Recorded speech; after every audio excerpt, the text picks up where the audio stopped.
नमस्कार दोस्तों, OCA network में आपका स्वागत है। मैं हूं ओमकार चौधरी।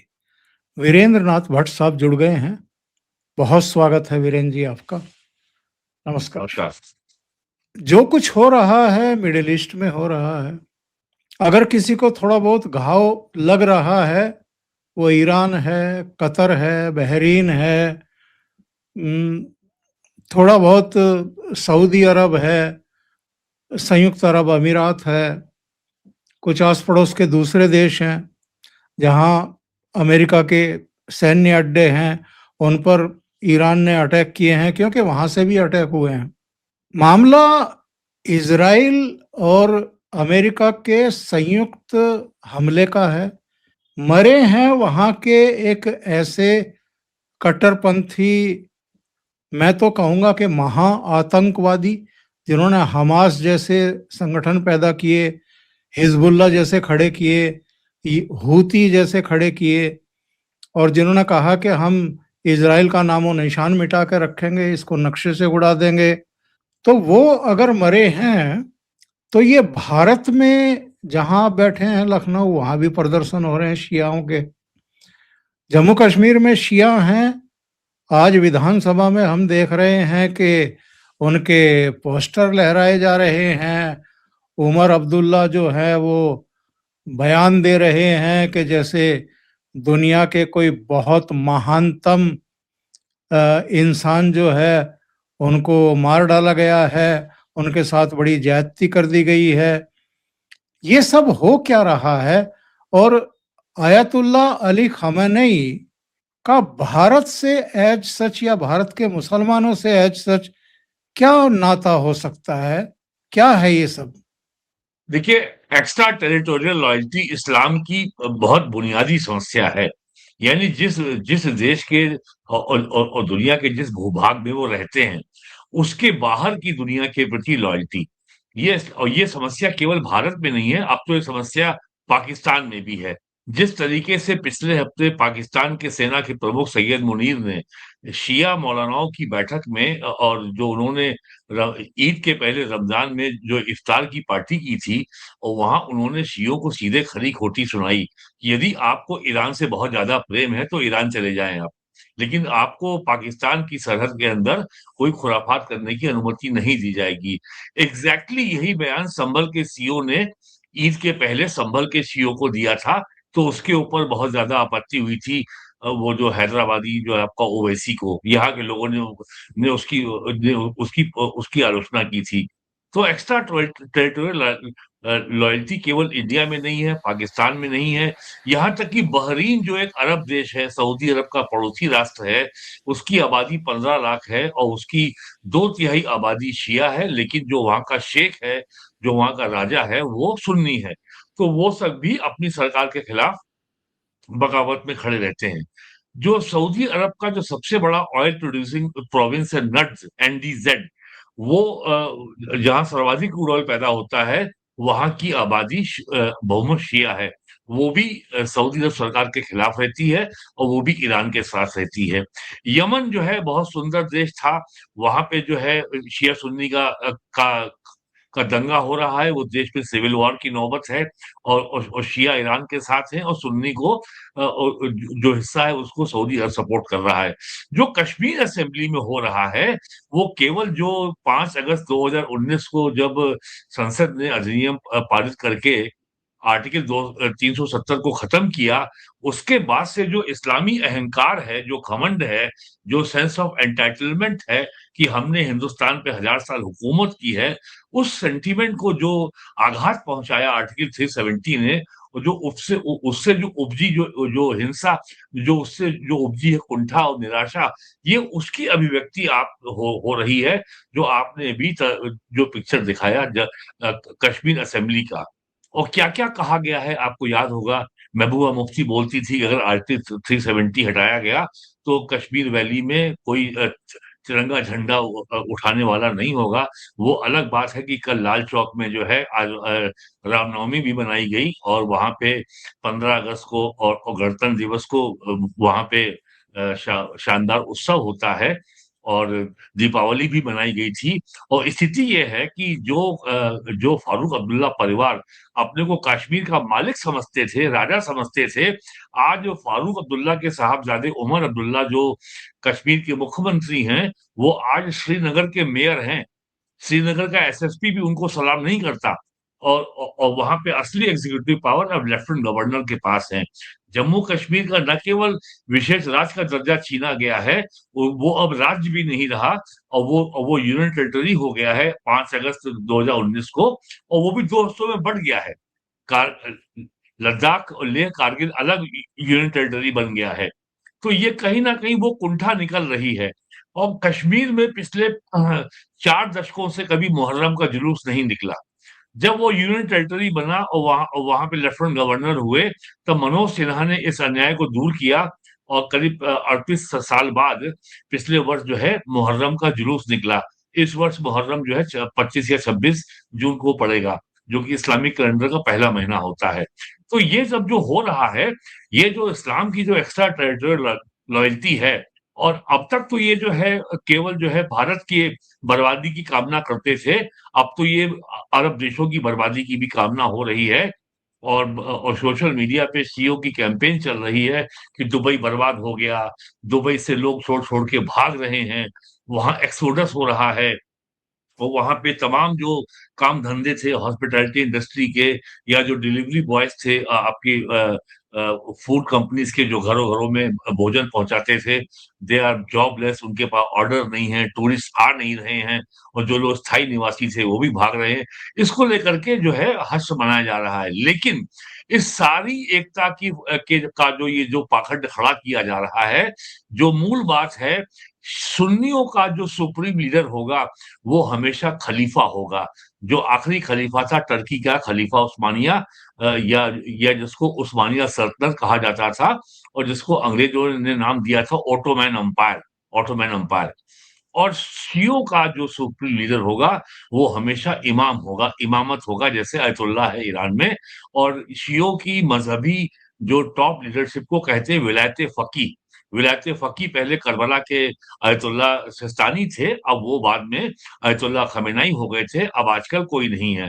जो जो इस समय जो जो मुज्तबा खमेनाई, जो अयतुल्लाह खमेनाई के बेटे हैं, उनका स्तर अयतुल्लाह का भी नहीं है। अयतुल्लाह एक पदवी है, एक एक डिग्री है, जो कम से कम 50 साल बाद जो है कौम की रहनुमाई करने के बाद ही किसी को हासिल होती है। तो जो ईरान में हो रहा है, मैं कहूँगा कि ये जो है डिल्यूज़नल वॉर है, ये मज़हबी लड़ाई नहीं है, ये शिया सुन्नी की लड़ाई भी नहीं है, ये मुस्लिम क्रिश्चियन यहूदी की लड़ाई भी नहीं है। ये ये जो वर्तमान युद्ध हो रहा है, इज़राइल और ईरान के बीच में जो जो धनुष की जो प्रत्यंचा है, ये पिछले 46 साल से खिंची हुई है। 1979 में जब इस्लामिक रिवॉल्यूशन ईरान में हुआ था, और फ्रांस से जो निर्वासन का जीवन अयतुल्लाह ख़ुमैनी जी रहे थे, वो वापस तेहरान आए थे, और शाह ईरान को ईरान छोड़ के भागना पड़ा था, शाह ईरान रज़ा पहलवी को, और अयतुल्लाह ख़ुमैनी की वहाँ पे हुकूमत कायम हो गई थी। और मैं तो ये तब कह से रहा उनका ये हूँ कि नारा है। जी, ये जी। जो यहाँ छाती पीट रहे हैं, हाँ। इनका रिश्ता क्या है? कोई रिश्ते में लगते हैं क्या? या केवल रिश्ता इनका इनका रिश्ता यही मज़हब है। है कि मज़हब बस। केवल केवल मज़हब रिश्ता है इनका। ये ये जो है ये जो है ये मामला केवल मज़हब का है। तो ये जो और तो दुनिया का विश्व का अकेला देश ईरान है, जो सभ्य समाज का सदस्य होने के लायक नहीं है। इसने खुलेआम कॉल दे रखी है कि हम इज़राइल का अस्तित्व, इज़राइल का नाम विश्व के मानचित्र से मिटा देंगे। उन्होंने घोषणा कर रखी है कि यहूदी शैतान है, और एक भी यहूदी को जीवित रहने का अधिकार नहीं है।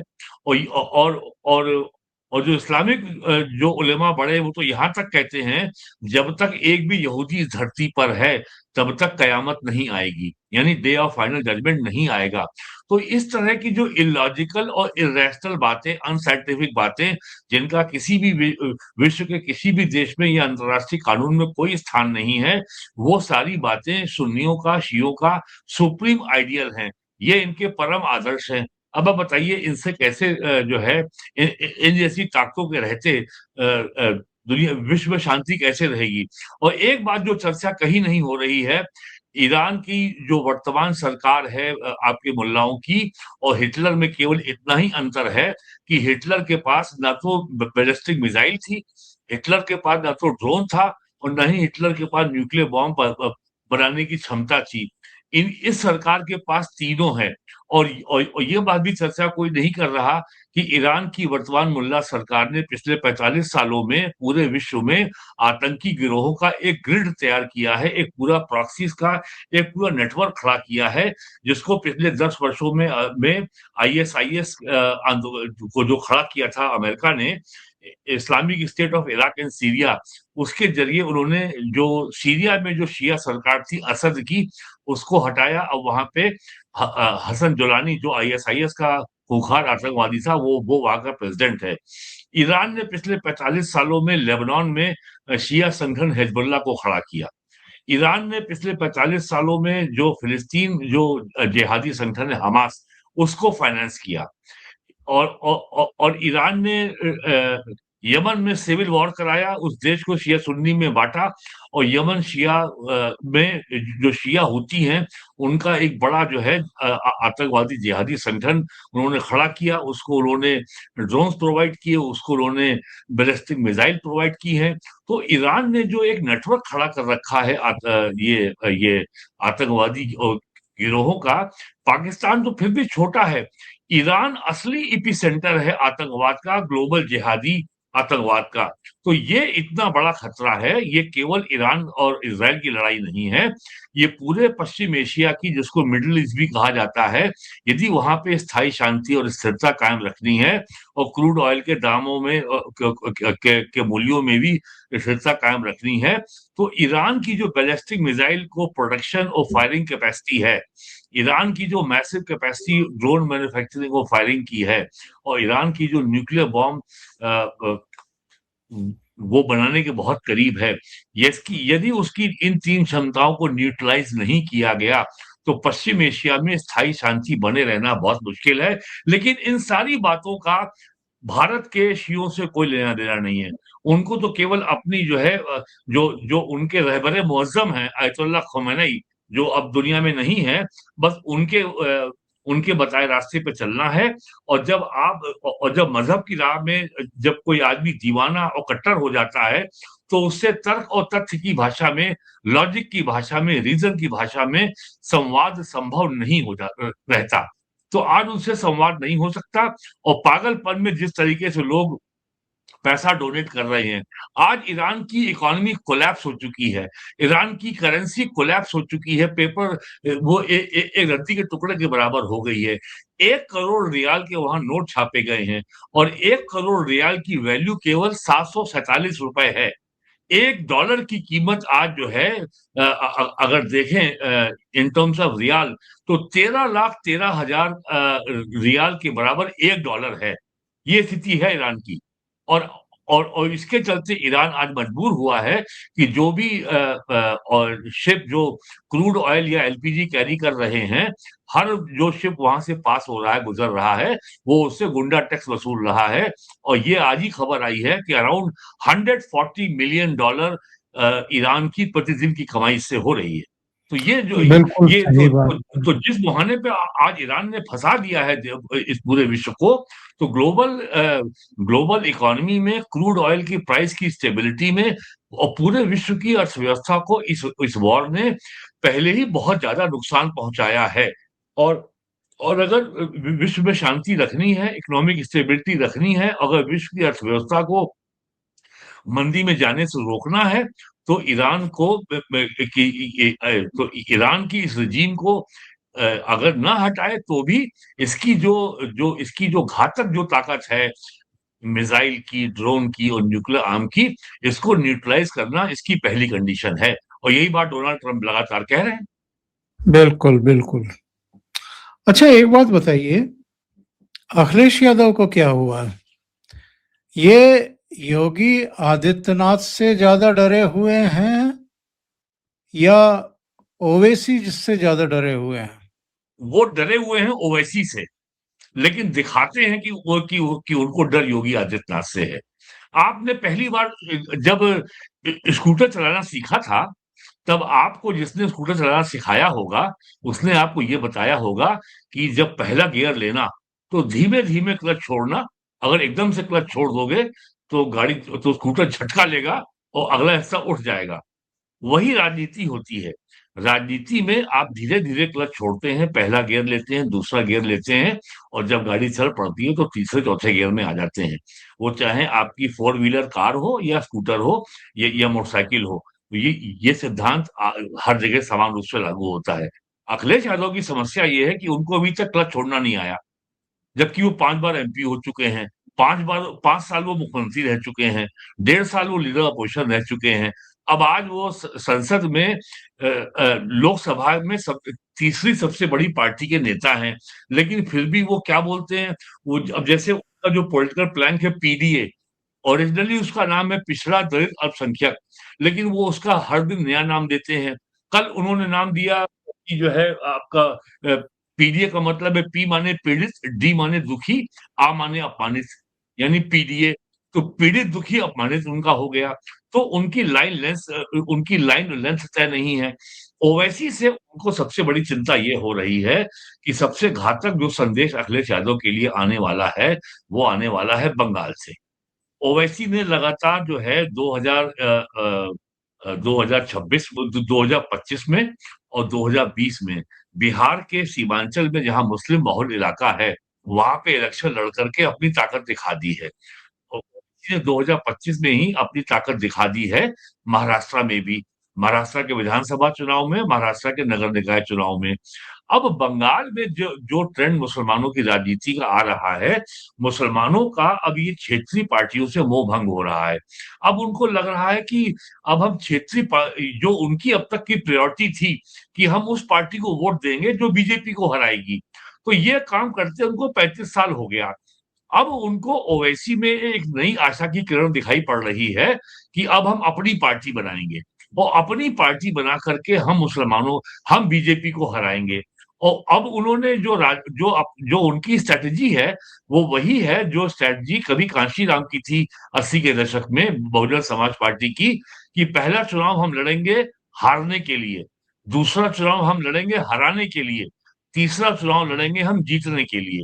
तो इस बार जो है ओवैसी और हुमायूं कबीर और जो फुरफुरा शरीफ का जो मौलाना है बंगाल में, जिसने पिछले बार के चुनाव में बनाया था इस्लामिक सेकुलर फ्रंट या इंडियन सेकुलर फ्रंट, वो तो ये 3 लोग मिलकर के अब उनको लग रहा है कि बंगाल में हमारा 28 से 30% हमारी आबादी है, कुछ इलाकों में और करीब 84 सीटों पर 293 सीटें बंगाल में हैं, उसमें 84 सीटों पर मुसलमान निर्णायक भूमिका में हैं।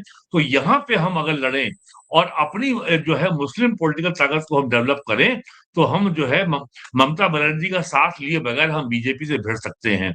अगर यही एक्सपेरिमेंट अगर उत्तर प्रदेश में आ गया और ओवैसी या जो एसडीपीआई है, जो इस्लामी आतंकवादी संगठन पीएफआई की पॉलिटिकल ब्रांच है, पीएफआई माने पॉपुलर फ्रंट ऑफ इंडिया, और केंद्र सरकार ने पीएफआई को तो बैन किया है, लेकिन एसडीपीआई को छुट्टा छोड़ दिया है। तो अगर ओवैसी यूपी में, पश्चिम उत्तर प्रदेश में या पूर्वांचल में जहां भी मुसलमान आबादी 20% या 30% के बीच में है, पश्चिम में तो तमाम सीटों पर 30% से ऊपर है। तो यदि अगर मुसलमान पॉलिटिकल पार्टीज की अगर इंडिपेंडेंट प्रेजेंस यूपी में कायम हो गई, तो ये समाजवादी पार्टी के लिए खतरे की घंटी है। इसके चलते अखिलेश यादव इस समय बौखलाए हुए हैं और उनकी लाइन एलेन बिगड़ रही है। अब वो बोल रहे हैं कि साहब जो है जो यूपी के मुख्यमंत्री योगी आदित्यनाथ जिस भवन में बैठते हैं, लोक भवन, वो समाजवादी पार्टी ने बनाया। अब जब उनको बताया गया कि लोकसभा में जिसमें आप बैठ रहे हैं, वो तो मोदी ने बनाया है। तो उनके पास जवाब नहीं है। तब वो कहते हैं नहीं, वो जो पुराना वाला संसद भवन था वो अच्छा था। तो जब एक व्यक्ति जो 30 साल से पॉलिटिक्स में है, जो 5 साल मुख्यमंत्री रह चुका है, वो एक किसी सरकारी भवन को सरकार द्वारा बनाना एक रूटीन काम है।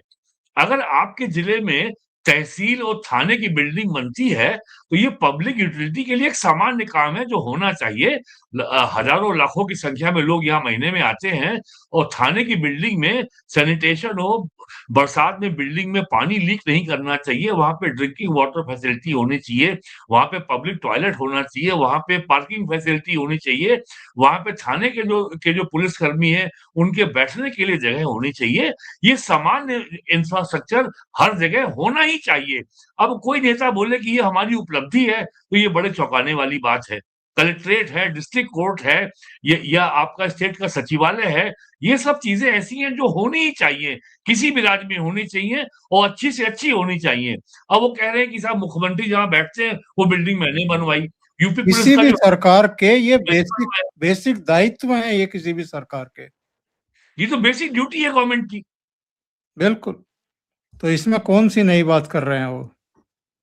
अच्छा ये यही तो मैं बताइए। कह रहा हूँ कि यही तो मैं कह रहा हूँ कि 10 साल हो गए, योगी जी का 10 बजट आ गए, और 2017 जुलाई में पहला सत्र हुआ था, उसके बाद से फरवरी 2026 में 10वां बजट आया, और योगी जी ने और हर साल आपको जानकारी है, विधानसभा लोकसभा के प्रथम सत्र का प्रारंभ संसद में राष्ट्रपति और राज्यों में राज्यपाल के अभिभाषण के साथ होता है। यो और उसके बाद संसद में, विधानसभा में इसकी चर्चा होती है, और नेता सदन यानी संसद में प्रधानमंत्री और प्रदेश में मुख्यमंत्री उसका उत्तर देते हैं। योगी जी ने लगातार 10 साल समाजवादी पार्टी को जो है को बहुत कठोर आलोचना की है, 10 साल लगातार। और समाजवादी पार्टी अपने कर्मों से सरकार को इतना एम्यूनेशन प्रोवाइड कर देती है कि उस एम्यूनेशन का प्रयोग योगी जी ने समाजवादी पार्टी के खिलाफ किया है। इन 10 सालों में समाजवादी पार्टी ने विधानसभा में किसी ना किसी बहाने से हंगामा खड़ा करना, सदन की कार्रवाई को बाधित करने के अलावा क्या मुद्दे उठाए हैं? लॉ एंड ऑर्डर बड़ी खराब है। क्या कहा कि साहब वो जो है पिछड़ों का आरक्षण मारा जा रहा है, हक मारा जा रहा है सरकारी नौकरी में। अरे 2.5 लाख से ज्यादा नियुक्तियां ये सरकार कर चुकी है। और अब जैसे वो क्या बोलते हैं, वो law and order Yogi ji का फ्लैगशिप प्रोग्राम है।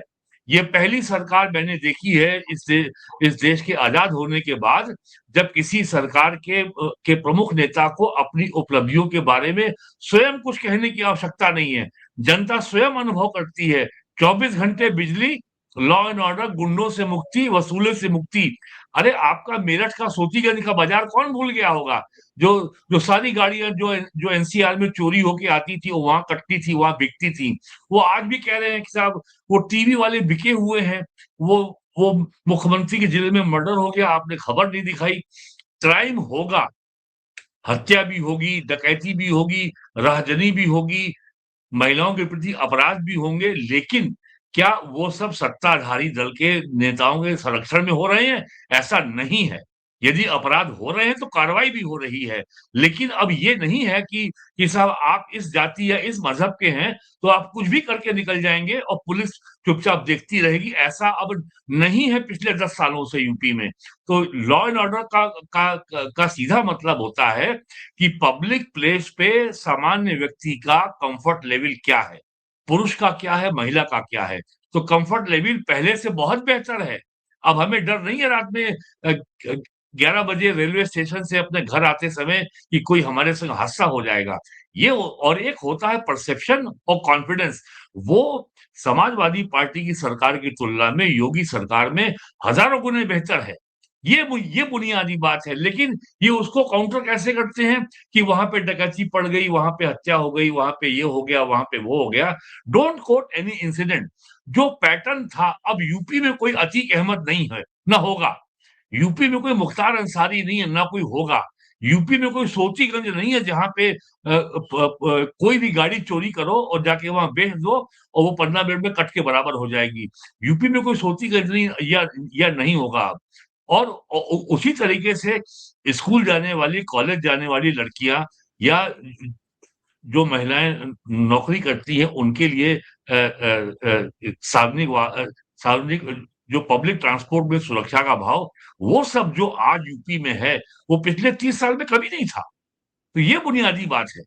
तो आज और इनके जब पास जब योगी जब आदित्यनाथ जब से या बीजेपी से लड़ने के लिए मुद्दा नहीं है।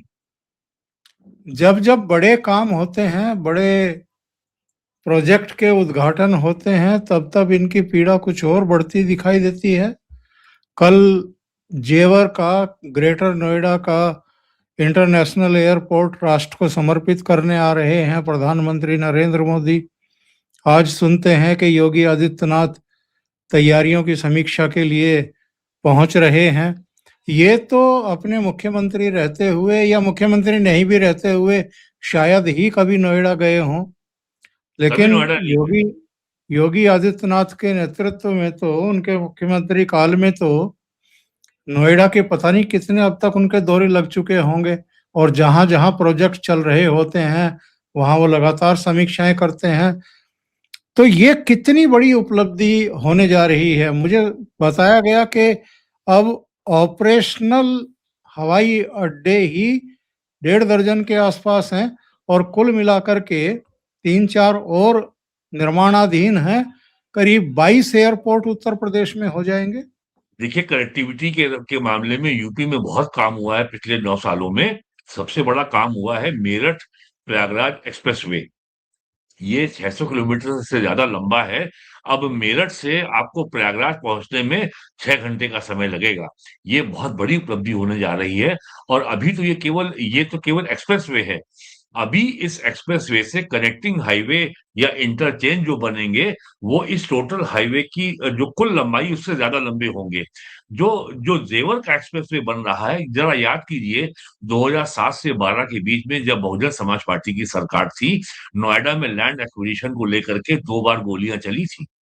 और उसमें सीधा ये था कि अगर जो आप जो किसान को जो कंपनसेशन देंगे, उसमें इतने 100 रुपए स्क्वायर मीटर जमीन बहुजन समाज पार्टी के खाते में जाएगी। लेकिन ये जो नोएडा एयरपोर्ट में जो सबसे बड़ी सक्सेस स्टोरी ये है कि सरकार ने कहीं पे कोई लैंड एक्वायर नहीं की। लगभग 1400 हेक्टेयर लैंड सीधे आपके यमुना जो कंपनी फ्लोट की गई है यमुना एक्सप्रेसवे अथॉरिटी द्वारा इस एयरपोर्ट प्रोजेक्ट के लिए, उसने किसानों से बात की और आपसी सहमति के आधार पे उसका मूल्य तय किया। और लैंड की और उस लैंड की रजिस्ट्री इस एयरपोर्ट को जो कंपनी बनानी उसके नाम हो गई, रजिस्ट्री हो गई। और उनके खाते में कंपनसेशन का पेमेंट हो गया। एक भी मामले में विवाद नहीं हुआ। और वरना जो पहले जो भूमि अधिग्रहण की प्रक्रिया इतनी जटिल थी कि वो लैंड एक्विजिशन ऑफिसर एक नोटिस जारी करेगा, फिर वो पब्लिक प्लेटफॉर्म, वो फिर नोटिस छपेगा अखबारों में, फिर आपत्तियां आएंगी, फिर सुनवाई होगी, और फिर महीनों की प्रक्रिया के बाद उसका जो है कंपनसेशन का भुगतान होता था। और ये इस एयरपोर्ट का पहला फेज है। अभी इसका सेकंड फेज भी आना है, और उसके लिए भी जो है भूमि का अधिग्रहण हो रहा है। और इसमें सबसे बड़ी बात यह है, इस एक्सप्रेसवे को नोएडा आगरा एक्सप्रेसवे से भी ये जोड़ा गया है। और जो दिल्ली मुंबई एक्सप्रेसवे है, उससे भी ये जोड़ा जा रहा है। और अब पूरे आगरा मंडल में, मेरठ मंडल में जितने लोगों को इंटरनेशनल फ्लाइट पे अगर पकड़नी होगी, वो दिल्ली की बजाय अब यहाँ जाएंगे जेवर के एयरपोर्ट। तो इस इलाके में आने वाले 5 सालों में इसने जो है उस इलाके का कॉम्प्रहेंसिव डेवलपमेंट की जो बुनियाद रखी है। और नोएडा एयरपोर्ट से उस इलाके में क्या होने वाला है, ये जानने के लिए आपको अयोध्या एक बार आना पड़ेगा। ये जानने के लिए आपको एक बार गोरखपुर आना पड़ेगा कि वहां कितना जो है परिवर्तन आया है। गोरखपुर का जो लिंक एक्सप्रेसवे है 90-92 किलोमीटर का, अभी तो पूर्वांचल एक्सप्रेसवे, उस इलाके की शक्ल बदल गई है। वही हाल अयोध्या में है। तो उस पूरे इलाके इंटरनेशनल एयरपोर्ट बनने के बाद, और जो वहां पे और जनवरी 22 2024 को राम मंदिर का वहां पे प्राइम मिनिस्टर ने उद्घाटन किया था, वो पूरा प्रोजेक्ट पूरा हो गया है। पिछले वर्ष नवंबर में उस मंदिर में ध्वजारोहण भी हो गया है। मंदिर का निर्माण कार्य पूरा हो गया है। तो जो परिवर्तन आया है, जो परिवर्तन काशी में आया है, आने वाले 5 सालों में आप देखिएगा, ये जो नया एक्सप्रेसवे बन रहा है मेरठ से प्रयागराज, और ये जो इंटरनेशनल एयरपोर्ट है, इस इलाके की शक्ल बदल जाएगी। तो और आप केवल जो है आलोचना करिए, लेकिन अखिलेश यादव हो चाहे राहुल गांधी हो, ये आलोचना नहीं कर रहे हैं, ये अलाप और विलाप और प्रलाप कर रहे हैं, ये समस्या है। अगर राहुल गांधी कहते हैं कि प्राइम मिनिस्टर मोदी की फॉरेन पॉलिसी कॉम्प्रोमाइज्ड है, इसका अर्थ क्या है? क्या कहना चाहते हैं? आप बताइए ना। अमेरिका के और यूरोप के डिप्लोमैट्स जो है अपने अपने द अपनी अपनी उँगली मुँह में डाल रहे हैं। वो कह रहे हैं कि यार ये प्राइम मिनिस्टर बड़ा कमाल का डिप्लोमैट है। ये अमेरिका से भी ऑयल गैस ले रहा है, ये रशिया से भी ऑयल गैस ले रहा है, ये ईरान से भी ऑयल गैस ले रहा है और ईरान जो है इंडिया के सारे शिप्स को अलाउ भी कर रहा है और हम यार परेशान हैं हम कि जो है हमारा कहीं जो अरब देश हैं, जो ऑयल एक्सपोर्ट करते हैं, वो परेशान है कि उनका ऑयल का शिपमेंट एक्सपोर्ट एकदम ठप हो गया है। भाई हम सबसे बात कर रहे हैं ना और कांग्रेस चाहती है कि हम जो है केवल ईरान के साथ बात करें और बाकी सबको गाली दें। तो कांग्रेस को ये बाकी बताना चाहिए के देशों में नहीं, कुल मिलाकर के जी, हमारे 91 लाख लोग रहते हैं खाड़ी के देशों में। जी, जी, तो जी। हम केवल ईरान के साथ खड़े हो जाएं और उनका जीवन नहीं, खतरे में डाल दें। अगर भारत ईरान का साथ नहीं दे रहा है, तो 60 इस्लामिक स्टेट में एक देश का नाम बताइए जो ईरान का साथ दे रहा हो। बिल्कुल, दुनिया में पिछले पिछले 1500 साल में पहली बार हो रहा है कि ईरान नाम का तथाकथित इस्लामिक देश एक साथ 16 इस्लामी देशों पे मिसाइल बरसा रहा है, बम बरसा रहा है, ड्रोन बरसा रहा है। ये ऐसा पहली बार हो रहा है 16 1400 सालों के इस्लाम की हिस्ट्री में और ये कांग्रेस जो है चाहती है कि भारत दुनिया में अकेला पड़ जाए। यही हाल है साहब कांग्रेस का। और ये आपको आपका अपना आकलन क्या है? इतना लंबा पत्रकारिता जीवन है आपका। ये अखिलेश यादव और राहुल गांधी वैचारिक तौर पर कभी परिपक्व हो पाएंगे क्या? सर परिपक्व का सवाल नहीं है, उनको ये मालूम है कि वो केवल कॉस्मेटिक इश्यूज के ऊपर, दिखावटी विषय के ऊपर सरकार की आलोचना कर सकते हैं। सरकार का परफॉर्मेंस का, डिलीवरी का जो जो अपना रिपोर्ट कार्ड है, वो इतना स्ट्रॉन्ग है कि आप उसको नकार नहीं सकते और जो रही-सही कसर थी, वो आपकी धुरंधर 1 और धुरंधर 2 फ़िल्म ने पूरी कर दी है। आज पूरे देश को समझ में आ गया है कि 6 नवंबर 8 नवंबर 2016 को प्राइम मिनिस्टर ने नोटबंदी की घोषणा क्या की थी, क्यों की थी और उसका देश की अर्थव्यवस्था को कितना लाभ हुआ। ये आज सबको समझ में आ गया है ना।